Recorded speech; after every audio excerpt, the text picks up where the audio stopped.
Space, the final frontier. These are the voyages of the USS Enterprise. Its continuing mission, to seek out new board games and new Star Trek away missions. To boldly unbox, where no reviewer has unboxed before.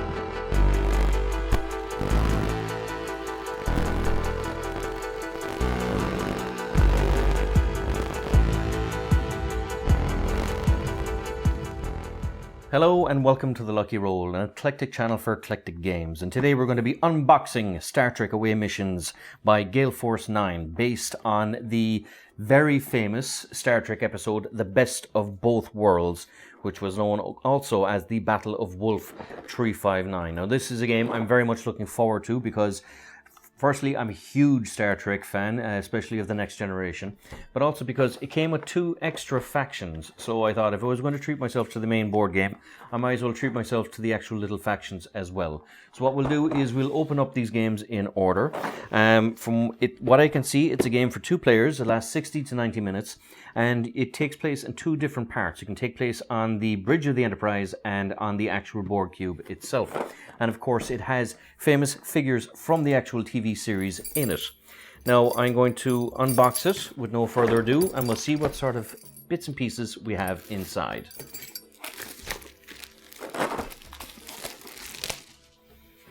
Now, unboxing the game for the very first time, we are greeted with a series of dice and a series of minis. Now, there's actually 6 white dice and there's 6 black dice. No doubt these are for the Borg, and actually this is quite nice. The dice itself has the Borg symbol on it. So it's a 1, 2, 3, 4, 5, 6. And the Federation dice, of course. Sorry, I'll just get the focus going here.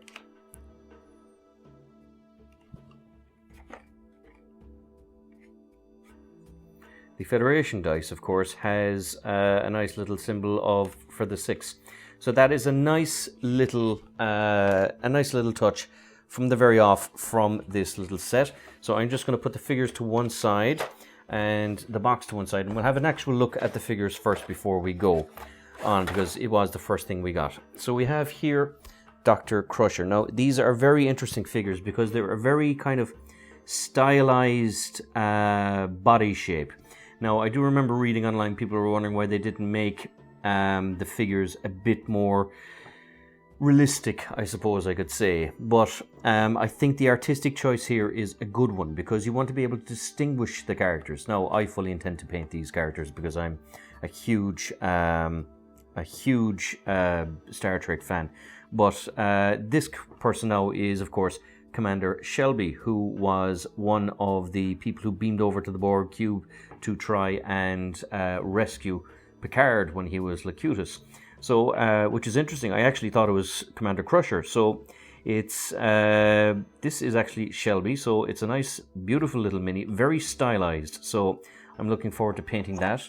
We have, of course, my favorite character in the entire series, which was Commander Data.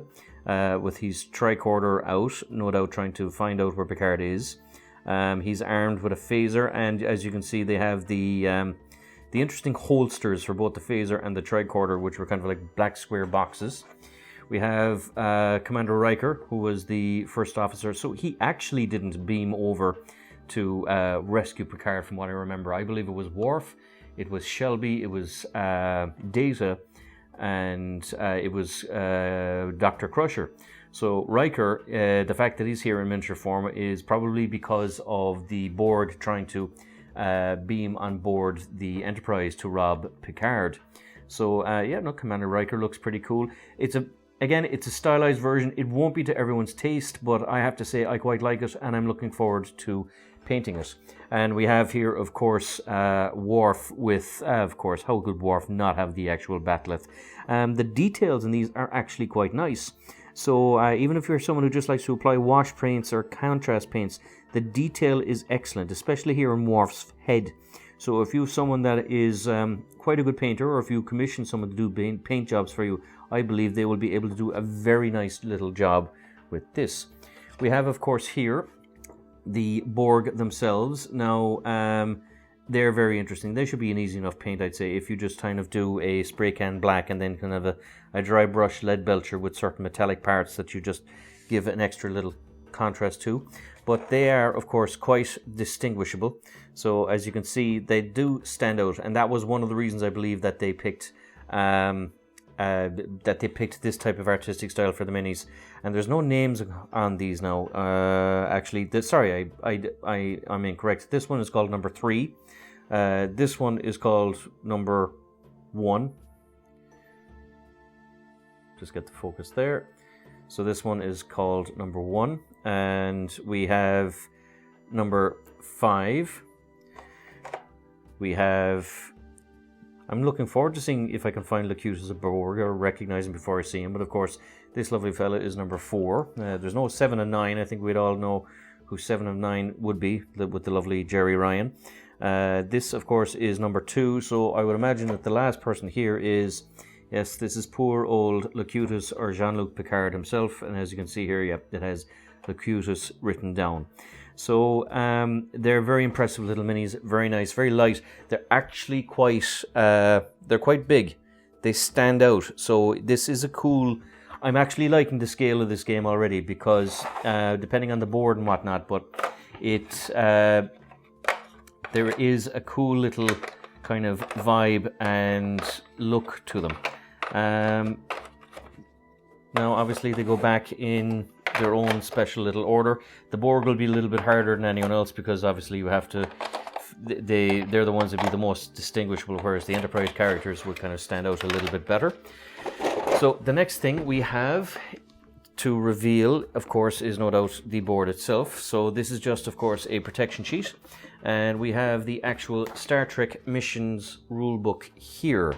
So, opening this book for the very first time, we have 32 pages of rules, and you have, of course, the index here.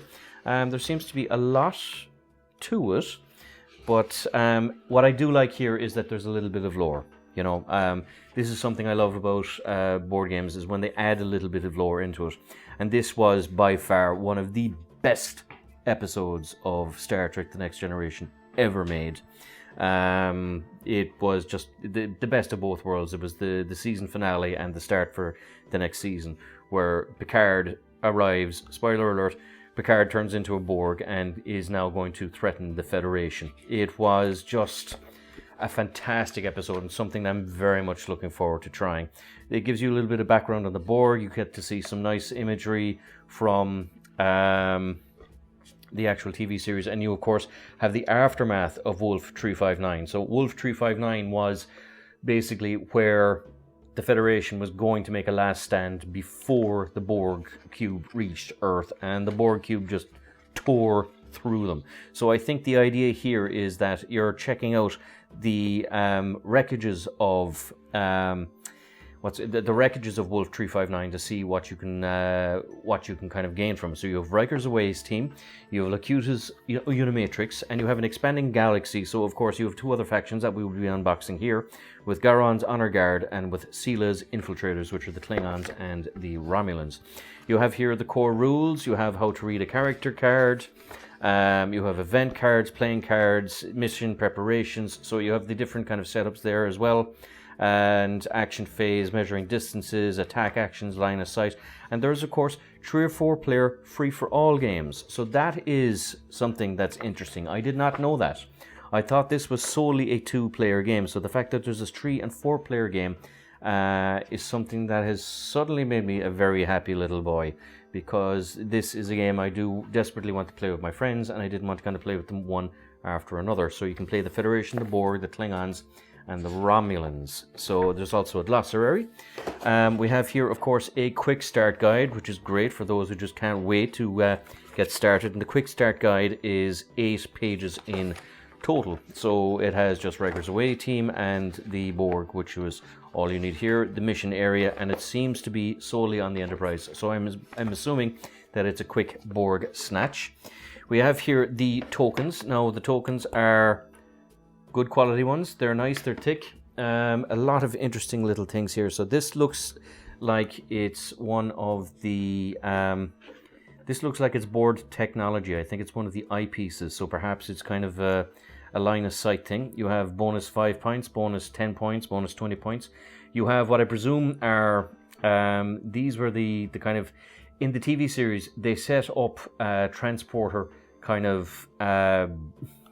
transporter rods that would actually help you beam through shields or extra things like that. These could be stun markers or shield. You have take cover actions here, which are no doubt curved so that you can kind of put them around characters. You have activated characters. You have bonus action. You have command, operations, science, and medical. So there's plenty of tokens here. You have the actual boards here, which are modular. Now this is interesting. I thought it was going to be one big solid piece, but they're actually modular in the sense that you can kind of turn them around and put them together. So we have here the Borg side of the board and the Federation side of the board with an operations terminal. Here we have what I presume are turbolifts here, and we have what I presume here are either Borg spawn locations or charging stations. And of course here on the other side you have the Borg version of the turbolift. We have here, which is the dice board. So I would imagine that attack, tester, defender, challenger, that depending on the injury of characters, in some cases you'll have less dice to roll and more dice to roll. And you have a main corridor here with a medical station. And on the other side here you have again the main corridor for the Borg version and a medical station.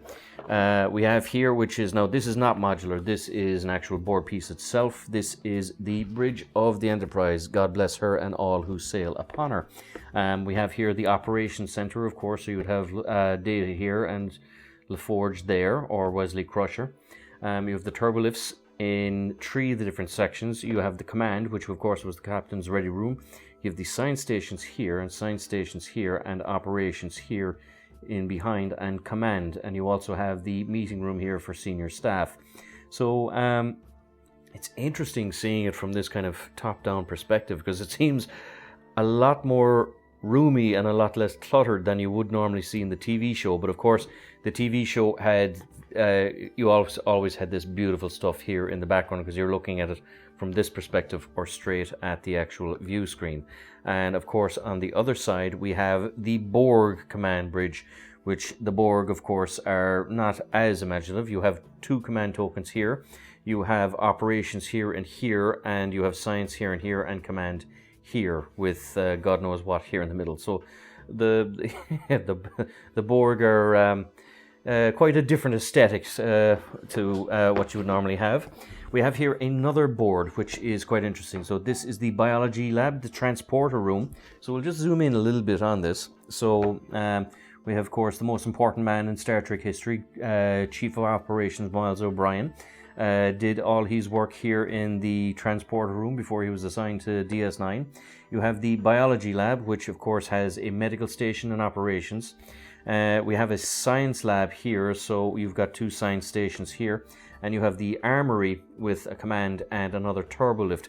So you definitely, I'm assuming you go through several stages of the bridge trying to get to different things if they're trying to take over the ship. You even have crew quarters here, which is very interesting. So that could be a place where you rescue people, or where the Borg need to get to harvest people for more Borg. You have different corridors, doors, things like here, more turbolifts, and you have sick bay with its actual medical station, and of course, as you can see here, the actual beds, the surgery table. So there's one on either side. So I remember Dr. Crusher's office being in the middle, but I had always assumed it was just one wing. I didn't realize there was a second wing on the other side. We have here engineering. Now this, of course, again is strange to see it from this angle, because I'm so used to seeing it from a kind of a perspective of the person on the show. So we have here the warp core, and we have operations terminals here, and we have command terminals. So I presume that's where Geordi or commanders, say the senior engineering staff, would be. We have the science station here, which is we used to have a load of shots here of Geordi and Data solving problems through various episodes. You have a command station here, which just seems to be a spare parts area, and another command area here, which is kind of nice. I've never seen this in the TV series. I've seen all of Star Trek, but I've never seen a lounge in the engineering section before. But I suppose that engineers, if they're doing insanely long shifts, they get to have a little bit of downtime. But that's a very interesting kind of command section that we've never seen here before, because poor old Geordi used to always be thinking on his feet. So that, of course, is the engineering section for the Enterprise. Here we have the engineering section for the Borg cube, and yep, you have command here, you have charging stations here, you have a science operations command. So this is the Borg cube version of it. So I have to say I'm quite impressed with the board state. There was some really cool little things in there, and even without playing the game, I got to kind of fan out and nerd geek a little bit. We have here the quick reference guide. So we'll open this. So we have here protect sector 001, assimilate ship.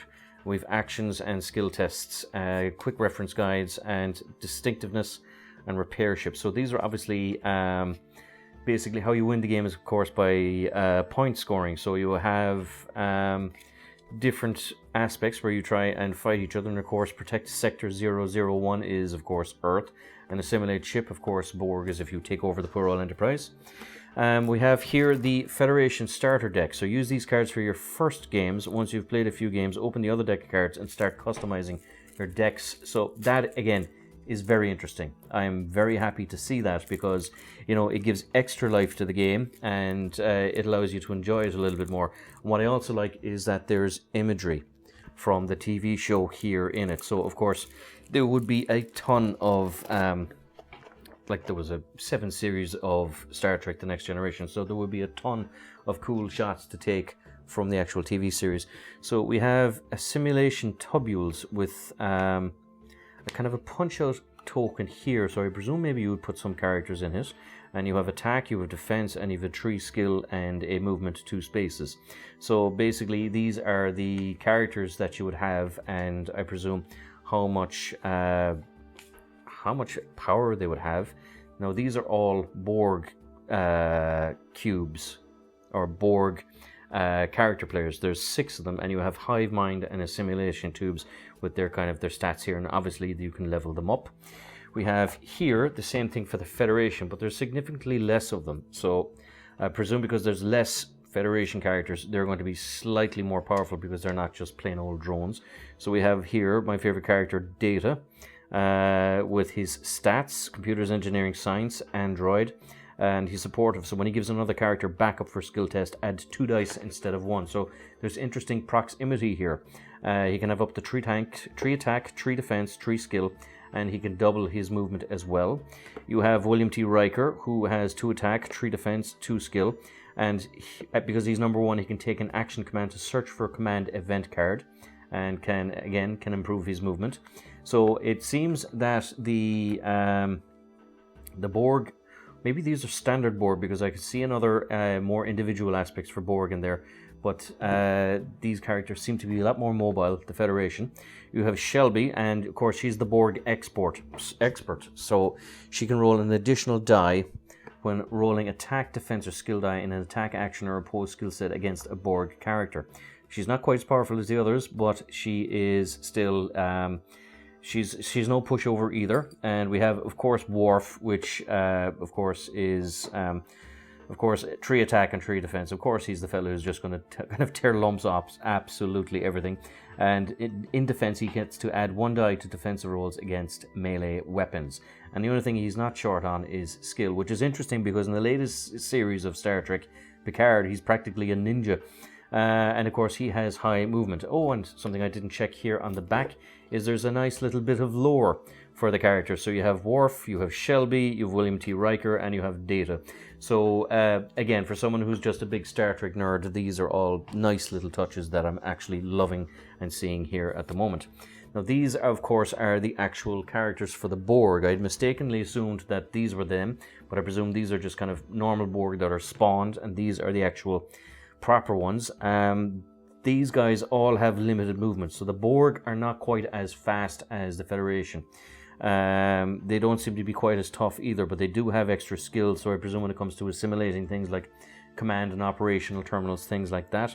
So 5 of 5 can deploy at the start of round 3. 4 of 5 will deploy at the start of round 3, so I presume these are leaders that can kind of buff the rest of them. You have Locutus of Borg, poor old Captain Picard. So when Locutus activates, search the command or support deck for a sub-command event card and play it as a free action. With the Hive Mind aspect, you can take actions other than move with a Borg drone instead of this Borg. So that's interesting. You can use the main character actions to kind of use and activate other characters, and he deploys at the start of round 2. You have 1 of 5, which you can take an action to return a mission card to the mission deck and search for a scout mission. 3 of 5, where you deploy at the start of round 2, and Scout, where you take an action to return a mission card to the mission deck and search for a Scout mission, and that it was 2 of 5. We have here a lot of tiny little tags, so these are interesting because these are the skill points. I'm not going to take them out because they're quite small, but Gale Force 9 has done a very good quality thing here in the sense that they have tiny little indents, so that when you want to level up your characters, it's not something that's going to skitter off the board very easily. And all that remains really is the Federation starter deck and support decks, and the Borg starter deck and support deck. So what we'll do is we'll start with the Federation starter deck, because I'm not going to open up the support deck because I don't want to spoil the game for myself, but I will have a look at some of the initial goodies that we have here. So we have, of course, Commander Riker access Captain's Log, and I actually remember this scene from the TV series because it was interesting. He couldn't sit in Picard's chair and would often look at the ready room and say, "What would you do?" So in this particular card, you take a command skill test at any command terminal, and if passed, score this card. You have access Engineering Log, which is, of course, data when he was trying to access different aspects of the Borg. You have a standard photo here of the lovely Dr. Crusher.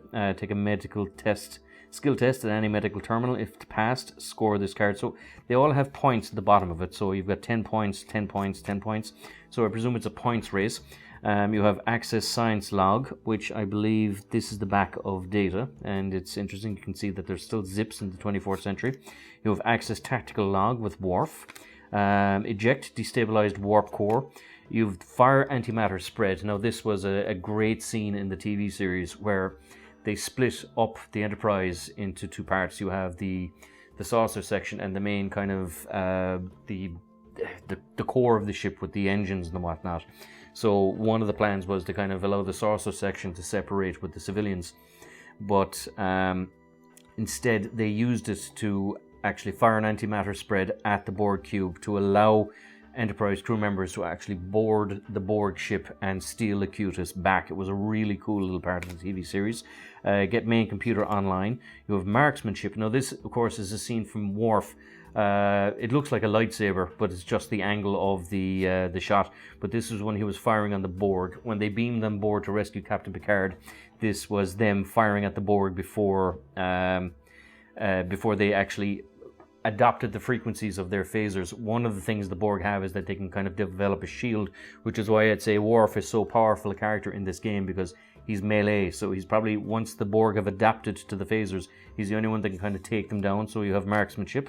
You have neutralized threat. Of course, this is interesting because when they, again, it's from the same TV episode. When they boarded the Enterprise, they tried to snag Captain Picard, and of course Worf stepped straight into action, armed, and tried attacking them. Prepare assault teams. So this was the actual team that went on board to the first time to try and rescue Captain Picard. So you have Captain Shelby, you have Commander Crusher, you have Worf, and you have Data. So it surprised me that we don't have Dr. Crusher in this, but I presume it's after the event as opposed to the actual event in the TV show. You have quick reflexes. So this was an interesting part again. This is where Picard was rescued by Data, and they were trying to access him to access the hive mind and see if they could input a command into the Borg cube to stop them attacking Earth. It was incredible TV. It was I really love this episode. I've watched it several times. You have reroute main power with Geordi doing his thing, retask main deflector array, and you have seal hull breach. Now this is an interesting one. This is not from the best of both worlds. I actually recognize this episode. This was an episode where they broke open an old prison that had kind of spirits in it, and they took over the bodies of Data, Counselor Troy, and Chief O'Brien, who then took over the whole ship, pretending to be each other and trying to rescue others. So it's interesting. I only know it because I'm such a Star Trek nerd, but it's interesting that they've taken imagery to supplement the game from episodes outside of the best of both worlds. But nevertheless, I'm glad they did it because, you know, for people who are just normal casual fans, it's a nice little image to kind of explain the card. You have here stabilize life support. You have wartime conditions. Now this is pretty cool because this is the bridge of not the saucer section, but the main Enterprise section. So the whole idea was that the saucer section would leave, and basically the people who are full-time soldiers or full-time Starfleet would be able to fight and take command from there. And this was Riker at the bridge of the command section. You have set phasers to kill again. So this is the scene where they're trying to rescue Picard. So you have Data and Worf when they're taking their shots. Set phasers to kill. You have Beverly Crusher. So choose one of the following. Interrupt. A friendly character of your choice gains an additional die for all medical and science skill tests until the end of the activation. Shuffle this card into your support deck, or action. So these are support cards, and what I've been going through here are mission deck cards. So that's quite interesting that there's different card plays that you're drawing there. So you have Event Chief O'Brien. No ship is complete without a good Irishman. Where you can search for an equipment or transport or event card and shuffle it into your support deck at the end of the activation turn. An action, place a friendly character in any empty space. So Chief O'Brien, of course, would be very useful. You have an event card, which is Diversion, Event Evade. Now this actually was pretty cool. Again, it's the same scene from the antimatter. You could see the camera panning forward from the saucer section to the battle part of the ship, and the antimatter going off, so the Borg trying to figure out what was going on. This was Data. I think he was going to plow straight through these guys to try and get Picard. This is Geordi LaForge doing his thing. Event Sprint, so of course, yeah, Worf running into trouble. Medical attention. So this is interesting because this is just a different episode again where Dr. Crusher is looking to see if she can help Geordi LaForge with his sight. And this was a cool little scene, actually. When Captain Picard got kidnapped, obviously the command structure of the Enterprise changed, and Commander Shelby, who had clashed with Riker, was now suddenly the first officer position. But this was a nice moment between Worf and Riker, talking about that, okay, she was a firebrand, but they did respect her. So to use that for Riker's orders is a nice little touch, and I'd say this card was definitely picked by a fan. You have site-to-site transport. So this, of course, I remember this scene from the TV show. This is when they boarded through the Worf, and Data had punched through the Borg cube and had beamed on board with from an actual Federation emergency shuttle, and had beamed back with Picard. So that's a cool little image to use. That's, of course, the two of them. So the tactical retreat, basically, they weren't there to sabotage the cube. They were there to snag Locutus, snag Picard, and get the hell out of Dodge. You have here Commander Shelby with transfer control, and you have equipment. So again, these are all support deck cards, which is a hypospray, which is what they use on Picard, of course, and the pattern enhancer, which we did see here in the token tray.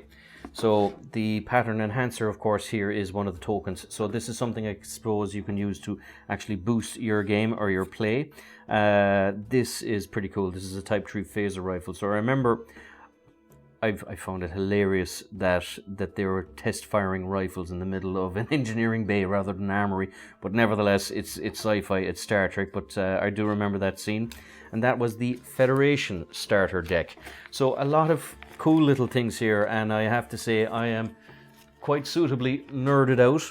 The other thing I do want to say about this game is it's actually quite affordable. It was only €50, and the quality of the components that I have gotten so far are excellent. I have paid a lot more for games of far less quality. So kudos to Game Force 9 here on their price point and what they have managed to do here with this game and keeping the price down, especially given the license. Now this, of course, is the Borg starter deck. So we'll start with the mission decks. So of course here where we have add biological distinctiveness, interrupt, score this card when you simulate a hostile character. So of course this is where you can see it in the TV series, is where they were slowly transforming Picard into a Borg drone. You have analyze command capacity. So this is when they beamed over for the first time. Analyze defensive capabilities. Now this is interesting. This is from an episode where the character was called Hugh.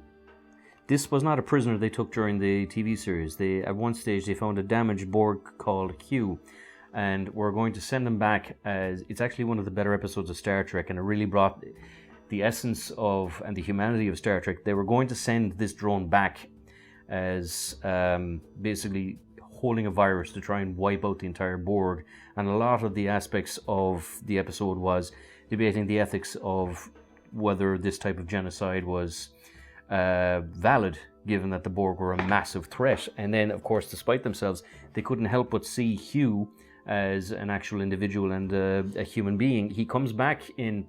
Well, actually, I'm not going to spoil anything. Star Trek The Next Generation is about 30 years ago, so I don't mind putting out spoilers about that. But Star Trek Picard has other references to things like this, especially given Picard's own history with the Borg. So, but I do recognize that episode, and that was Hugh from, I think it was called Borg. Excellent episode. Anyway, I digress. This was analyzing engineering capability, and I remember this episode as well. This was the first time. This wasn't the best of both worlds either. This was a Q episode where Q is this deity, popped on board the bridge, said you're all being very arrogant. They kind of scoffed at him, so he threw them way into I believe the Delta Quadrant. They ran into the Borg, who just came in and beamed in and were analyzing all their technology. They didn't want to do anything, but I remember it was a very sinister moment, because the thing just beamed on and was like scanning and robbing all their information willy-nilly, and the lads were like, please don't do that. Totally ignored it. But an interesting kind of image to take from there. Analyze medical capability. So this was when Picard was rescued and was walking around sickbay, continuing to speak for the Borg, and you have, of course, his senior crew kind of looking at him. Analyze science capability. So it's interesting that they have in the Borg deck a lot of the imagery when the Borg were on the Enterprise, or when the Borg or Picard was on the Enterprise. So this is where they kind of put Picard. Of course, that could be Hugh. I don't think it's Hugh now, but that could be. But that's where they put Picard initially when they were trying to hack him. You have simulate armory, so it's just a typical Borg drone. So a simulate bridge. I remember this particular drone as well. When they started beaming on the bridge, Worf was blasting them away. This was the first Borg that the shields had adapted, so Worf couldn't actually kill this guy. And when Worf went over to attack him to hit him, he just clattered him across the room. Again, simulate engineering. This is from the previous image. This is kind of, they used to put these things in their hands so that they can kind of pick locks and break out of things. I think this was when Picard was actually trying to break out. You have a simulate sickbay. Of course, this is Picard as Locutus. You have calibrate warp matrix. Again, the same thing when they beamed on for the first time. Correct nodes. Another still from that same episode where they met them for the first time. Establish gateway. Now that's interesting, where you're trying to probably connect with the larger fleet of the Borg. And the nullify resistance. So of course, play this card on the table. Take a security check at any operations terminal and put in a simulation token on this card for each success. And score this card when it has 3 or more simulation tokens. So that's an interesting card. And you have respond to incursion, and you have scan defensive systems, which was a cool little scene. Picard had this cool little laser that sometimes flashed at the camera. You would think that it would have driven a director mad, but I always thought it was a cool little touch. So those were the mission decks, and the support cards are we will adapt. Of course, as you can see here, this is where they kind of develop the shield, so when they try to shoot them, they can't stop them. So score this card at the end of the game if you have 6 or more adapt tokens. So no doubt that if you shoot the Borg enough, or force a Federation player to shoot the Borg enough, you will get 35 victory points if they can adapt to their phasers. Resistance is futile, so this is them beaming either in or out. Poor old Picard. This was the cool scene at the end where He says your kind will adapt to service us, and Riker, staring at his mentor, Captain Picard, orders the Enterprise to fire, hoping to destroy them. We have the Borg. This is the really cool thing, because it's a collective. You don't have any... You never... Until Picard turned around, there was no individual that they ever spoke to, so they only spoke to a collective of bodies like that. Of course, this again is... we will add your distinctiveness to our own. So play this card on the table, and it's a permanent event. If you have 2 or 3 adept tokens, your Borg characteristics roll 1 additional defense die. And if you have 4 more adapt tokens, your Borg characters roll 2 additional defense die instead. So this is them when they're adapting to the phasers. That was interesting, because this was the same attack where Picard was captured. And of course, no one had any idea that they were after Picard specifically. This was an epic scene in the TV show, because Picard, of course, was nullified, doing nothing. But all you could see here in this little scene was a tiny little teardrop go from his eye. So you kind of knew that despite being kind of programmed, Picard or Jean-Luc was still aware of what was going on. You have adaptive analysis, so you can see the Enterprise from the Borg screen. You have eliminate threat, so like the Borg don't just let themselves be fired at, they fire back, as you can see with this poor Carl found out. You have death is irrelevant, so return a neutralized Borg drone character to play in a space adjacent to the Borg character. Remove all activation, damage, and condition tokens from the Borg drone, and then give it a stun token. So this was an interesting thing in the sense that the Borg don't value death. You have negate obstacle here as well. Now maybe I was incorrect about Hugh, because that's not Hugh Borg. But nevertheless, this is them looking at what's there. You have the biological regeneration implant, which is something I don't recognize. I think it might be from a different episode, or maybe from the movie First Contact. This was, as you can see here, this is Worf. He was trying to fire on this guy, the shields wouldn't come through, so he went down to clock him, and he ended up being clocked instead. And Worf, as you can imagine, is a huge bear of a man, so a bit of a shock when you saw Worf going flying. You have the command interface implant. May only be played in a Borg character. The character gains the command specialization, and you have adapt. Well, you have 3 or 4 more adapt tokens. This character rolls an additional die when making command skill tests. You have the neural processor, the personal shield. So I remember this is the first time when Worf tried to rescue Picard. He just bounced off him. You have the tactical servo armature, which I presume allows you to gain the security specialization, and if you have 3 more adept tokens, you can roll an additional die when making security skills. And the technology assimilation implant, which is what Picard was going around to kind of scan and check absolutely everything. So those are just the starter decks. There's still a whole support deck for both factions, which I'm not going to go into just yet, because it's a game I do want to try and play, and I want to kind of enjoy it for myself. But I do have the other 2 expansions here. So we get to look at Sela from the Romulan expansion, and we get to look at good old Gowran and the Klingon expansion. Now, it's interesting again that you have 5 figures here and 4 figures here, so the Klingons, I am assuming, are naturally that little bit more powerful. So, with no further ado, let's open up the Klingons and see what we have inside. Now, these little expansions, incidentally, were €20 a pop, so again, I thought quite a good price point for what you were getting. Especially since things like, say, Magic the Gathering, which has commander deck cards which range to an absurd amount. We have here, of course, the character cards. So you have a nice little bit of tokens. You have batlets, which are pretty cool. So let's have a look at it here, and we have some of the names of the characters. So we have Lucara from the House of Kolath, and she's 3 attack, 3 defense, 1 skill. You have Kurak, who's engineering and science, 2 attack, 3 defense, 2 skill, and they all have 4 movement again, so they're all faster than the Borg. You have Crom, which is command and security, and you have classic Michael O'Reilly, Gowran himself, with 4 attack, so I think he's quite literally the most powerful character in the game. 3 defense and 1 skill, and of course you can upgrade them all to 1 movement.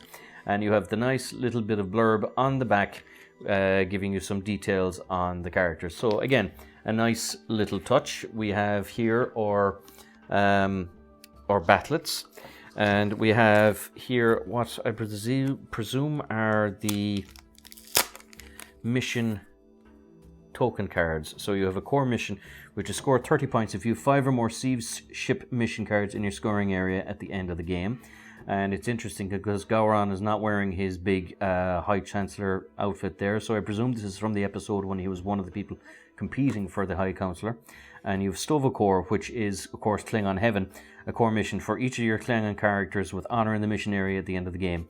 For each neutralized friendly or hostile Klingon character with honor at the end of the game. So that's interesting. So even if they died with honor, they go to, well, Core, which is Klingon Heaven. So we have here the characters. Again, lovely detail. A bit kind of anime cartoony, but still, it works. I like it. I like the style. And you have the character names here. So you have Kurak, you have Krom with his big swinging bat'leth. And again, there's nice detail here. So if you're someone who uses contrast paints on the face, I think it would pick the face up quite well. You have here, I believe, the science officer, who is Lucara, with her own bat'leth. So, and you have, of course, Gowran with his Chancellor's cloak, which was such a cool little thing. Nice big cloak, and shaking his fist in defiance, doing what Gowran does best. And we have here, of course, a full deck of cards. Now, I presume since you're at the expansion stage that the expansion was assumed that you've played the core game a few times before opening these up, which, of course, I haven't, but that's one of the pitfalls of being a reviewer for the Lucky Roll, is that you probably get to look at things you shouldn't at a little bit sooner. But so we have here, we have mission deck cards and we have support tech cards, and we have a lot of each. So let's have a quick look at some of these. So in the support deck cards, you have a Matter of Honor, which is this is great because it was a pity because Gowran and Worf were actually great friends before the end. Spoiler alert. Again, now the TV show is about 20-30 years old, so you should know it at this stage, but Worf ends up killing Gowran at the end of Deep Space Nine. You have Avenge the Honored Dead, which, of course, I remember this scene. This was when Worf was taking on Duras. He was killing, I think, the son of the Duras family. So again, play before rolling attack dice. When a friendly Klingon character attacks with a melee weapon, roll an additional attack die during this attack for each neutralized friendly Klingon character. And bonus, if this character deals 2 or more damage during this attack, it gains honor. So you have a little honor point counter here at the bottom of these cards. So you have a couple of these. You have Event Berserk. I think this was it was new enough in the TV series when Riker had met the Klingons for the first time. I think he went over on a kind of an exchange program. The Blood Rage, of course, this is interesting. When one Klingon character dies, they scream to Core, warning them that a warrior is coming. So this character gains an additional attack die for each damage they have taken. So yeah, they're basically getting upset. You have Brute Force, so you have another interesting still here. I think a generic still from the TV show. You have Event Charge, so I think they're just looking for stills with Klingon warriors pulling mad faces. Death Yell, of course. I remember this scene.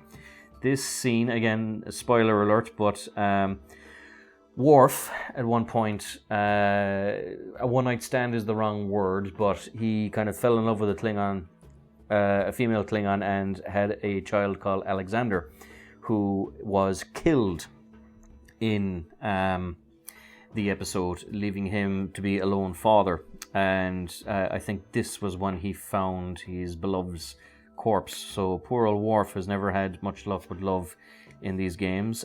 Respect My House, I think that is Worf's brother.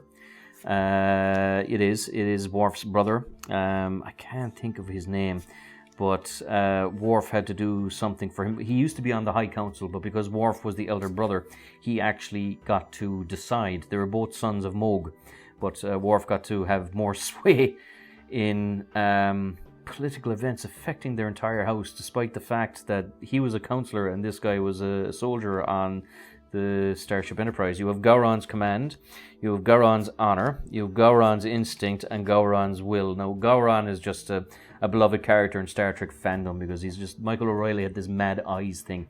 So he was just such a fun character.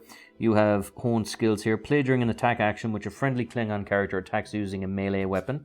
You have honor is life. Yes, so this was when Commander Riker was put onto a Klingon ship as part of an exchange program, because obviously in Captain Kirk's time, Klingon Empire and the Federation were enemies. But now in the next generation, they've actually forged an easy enough alliance, and kind of transfer programs or things like that where they would learn from each other were kind of permitted. It was actually a really cool episode because you got to see what life was like on a Klingon ship, and it really put Riker to the test. So Riker, of course, clashed with the captain. I believe that this is the point where he kind of growled at him before he would relinquish command back to him. The captain headbutted him. You have Kalis' blessings. So of course, this is the Klingon High Council. No honor in weakness. I believe this was one of the first times we see Klingons that there was 3 Klingons that had beamed aboard the ship. One had died, and the other 2 tried to take over the ship, and they allowed themselves to die. It was kind of an introduction to Worf. You have Qapla', which is basically agreement, or yes, or kind of yes sir. Play before rolling attack dice. When a friendly Klingon character takes an attack action, roll an additional attack die or 2 additional attack die if this Klingon character has honor. So an interesting thing here. We have retaliation, which is I think this is Commander Riker when he was being battered, and you have a Klingon soldier that just kind of flung him. The right of succession, of course. Now this is from the episode from the Duras family. The Klingon Empire is a very kind of patriarchal one, so men could be in charge but women cannot. In the Duras family, they were a powerful family, but there was only one male heir, he was a teenager, but he had 2 very older sisters who were very sinister, and it was kind of, they were trying to put the young kid on the throne, whilst the sisters obviously were the power behind the throne, so to say. So this is a still image from there. You have Shout Louder. Again, this is the Klingon captain and Riker when they had a little falling out. You have a surprise attack, which is, I don't recognize what this is from, but it's obviously kind of a Klingon Civil War aspect. You have event Test of Blood, and this is Gowran. As you can see, he has just this brilliant stare. The actor Michael O'Reilly just had this classic kind of bug-eye Klingon stare from Gowran that made him such a beloved character. You have the Targ. Now I remember this. This was Worf's pet.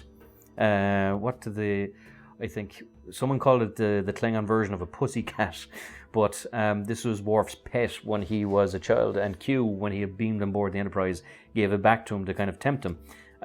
You have the Yan, which is a kind of a Klingon sword. You have the Batleth, which is what, of course, the Klingons are all famous for. You have Baldric, which was an interesting character. I remember they had to seek him out to prove that one of the Duras heirs was not properly born or something like that. He was an aged Klingon warrior that was just, he was a drunkard at that stage. And you have Bloodwine, which of course is very popular with the old Klingons.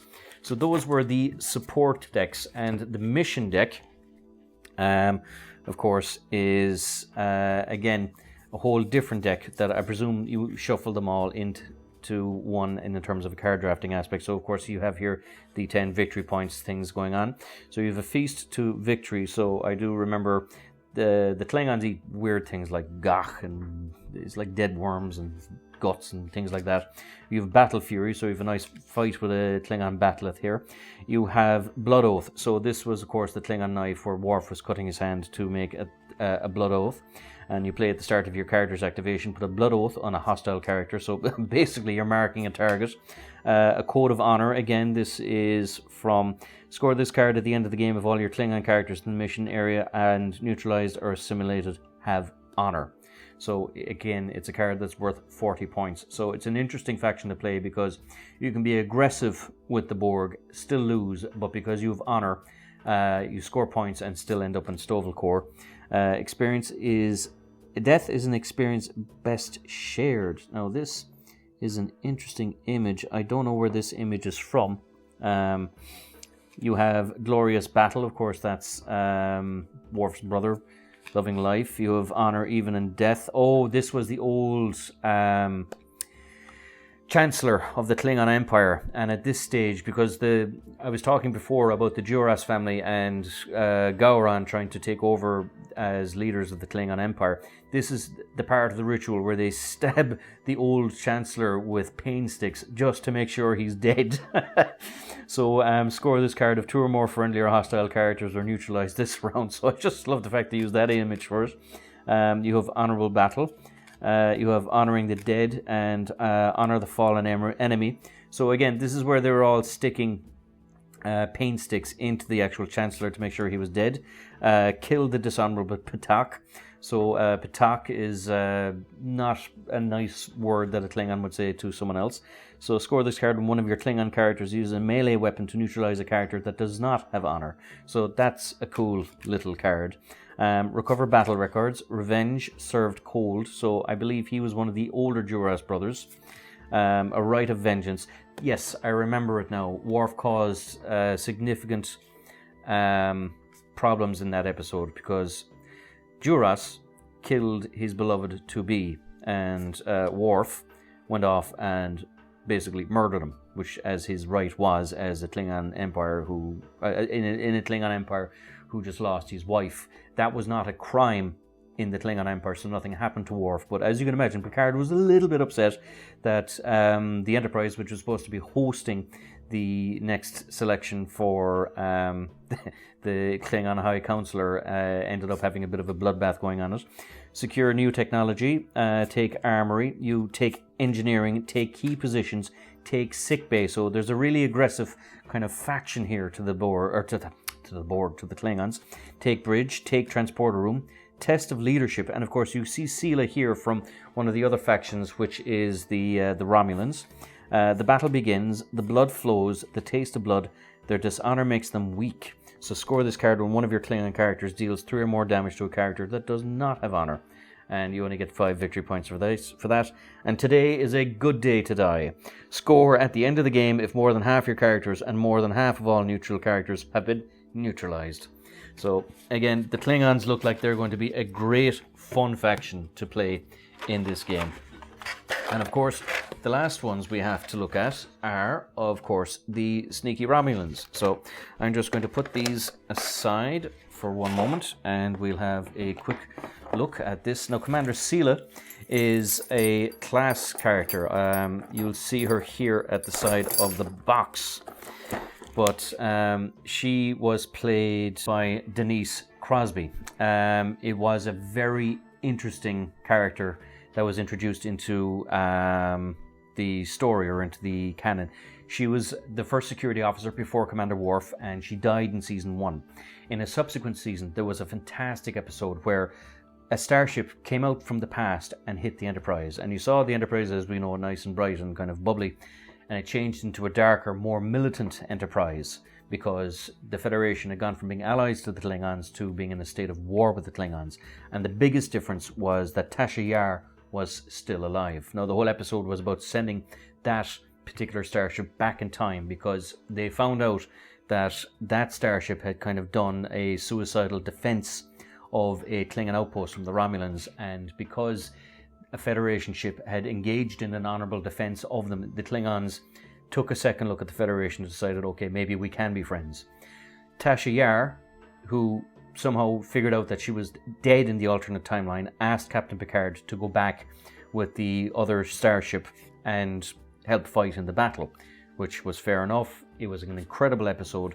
But one of the great reveals in this episode was that this is not Tasha Yar, but Tasha Yar's daughter.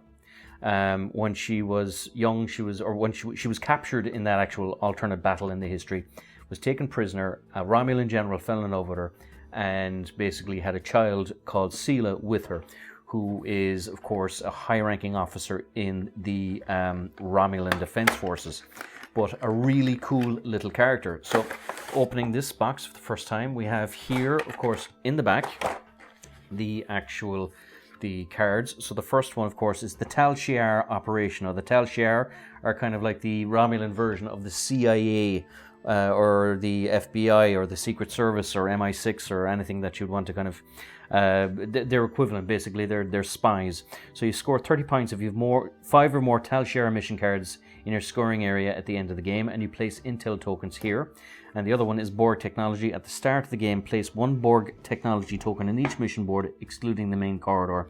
And when you score a covert mission during one of your character's activations, take a science skill test with that character. If passed, place the token from that mission board on this card, and you score 10 points for each Borg technology taken on this card at the end of the game. Now, this is interesting. This episode, I remember, was one where Geordie LaForge was and Ensign Rowe were kind of phased out of existence. Everything had kind of stood still, and they were invisible, were walking through walls, all these things. And they went over to visit the Romulan ship, which was what had kind of caused them to phase out of existence. But it's interesting that I recognize all these episodes from the imagery here on the game. So you have characters called Tieback, Sela, which of course is Tasha herself, and as you can see you have here a little bit of information on both of them. You have Salatriel, you've Pital. Pital is interesting because I remember Pital was a character in one of the TV episodes that that Troy was in. Counselor Troy was turned into a Romulan at one point on a secret mission for the Federation. And you have Vox, of course, and they have 1 attack, 2 defense, and 3 skill. So what's interesting about the Romulans is they don't seem to have great attack, but they have very good skill. So they're more of a kind of an infiltration type of thing. And you have here, of course, command tokens, Borg tokens. What is an image of... it's a stock footage of when a Klingon warship blows up, and you just see the Klingons being blown away and sucked out into space. And here at the back you have a Romulan bomb, so that's what it is. You have Borg technology, intel, and more Borg technology. So these are the actual the cardboard tokens. As for the characters themselves, so we have Vox, which is armed with a kind of a Romulan phaser rifle. We have Pital, which again I think she was a captain in which Deanna Troi was a Tal Shiar commander, so not a bad person, but for Romulan. You have here Tieback, which maybe I'm misremembering now, but I think he was a kind of a defector. Maybe they're just using their names for the certain characters. We have here Salatrel, which is, of course, he's another mission specialist. And we have, of course, here the Lady of the Hour, Sela, who is the half human, half Romulan officer. It's a pity we only ever saw her in one episode, actually, because it was such a cool kind of idea, and I'd have loved to have seen Denise Crosby in more of these shows. But nevertheless, it was good that we got what we got anyway. And we have here the deck of cards, which is the support deck, and of course the mission core decks, and we'll have a quick look at these. So we'll split them in two. So we'll put the support decks we'll have a look at the support decks first. So we have here the advance warning.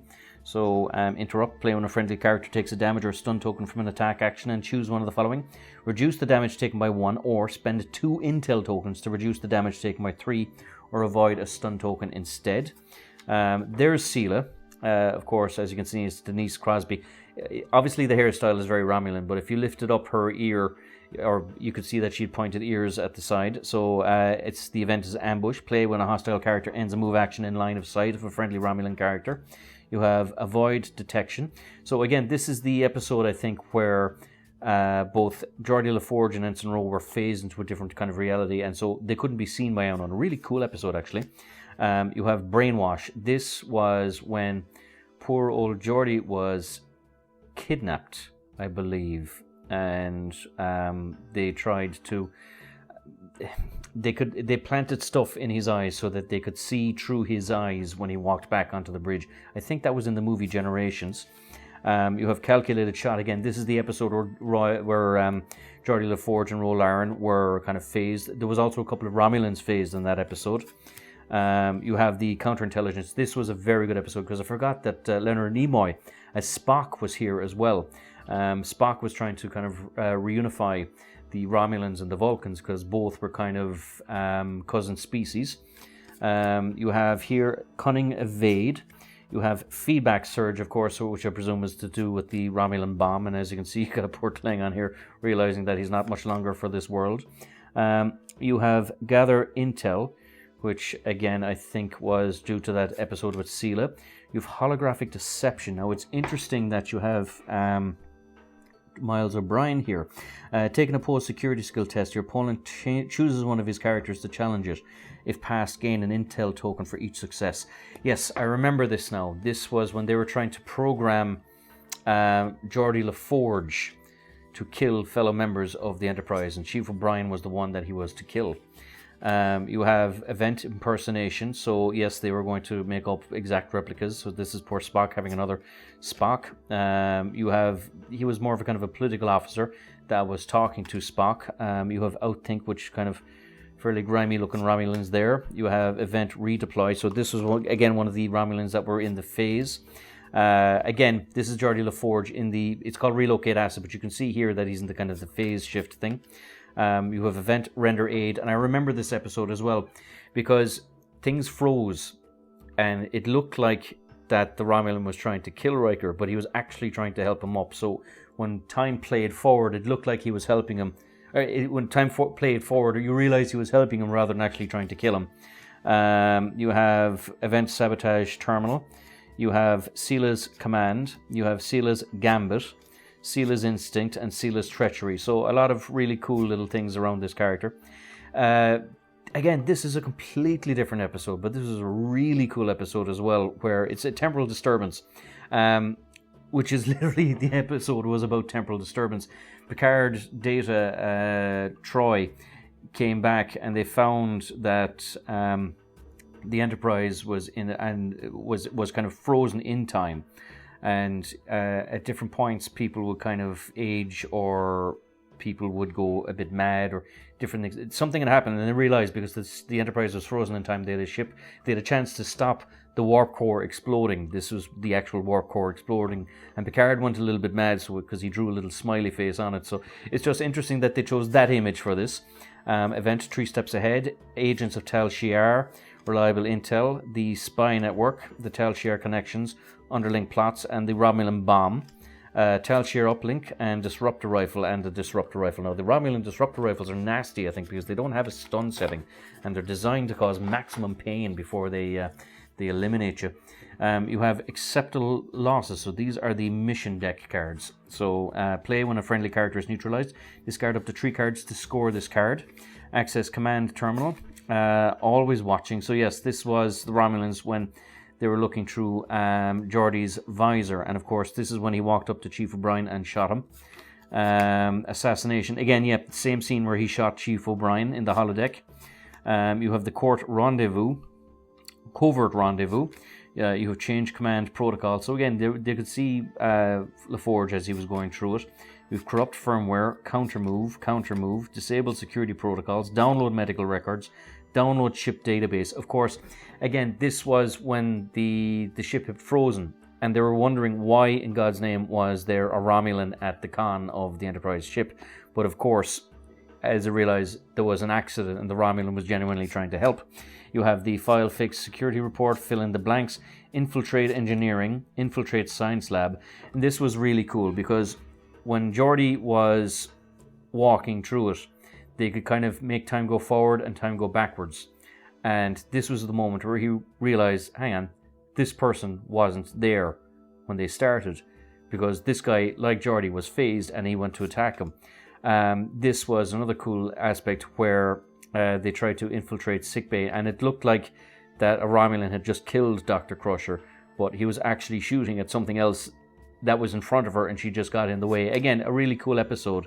Infiltrate the bridge, inject computer virus, intercept diplomatic communications, reroute system control, spread misleading information, which is classic for the Romulans, steal identity records, steal scientific data, study tactical status, Tal Shiar intel report. So of course, yeah, they were definitely focused on Picard because he was captain of the flagship, and unlikely allies.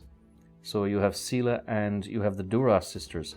Take a treachery skill test at the command terminal on the bridge. If passed, score this card. Any player may challenge a skill test with a character at a command terminal. Gain 2 intel tokens, 20 points. So this might be an interesting one in the 4-player game.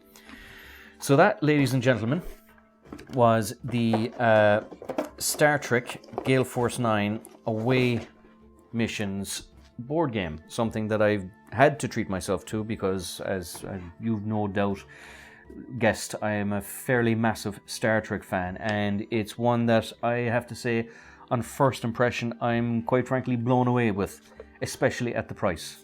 The core set was €50 and the 2 little expansion box sets were €20.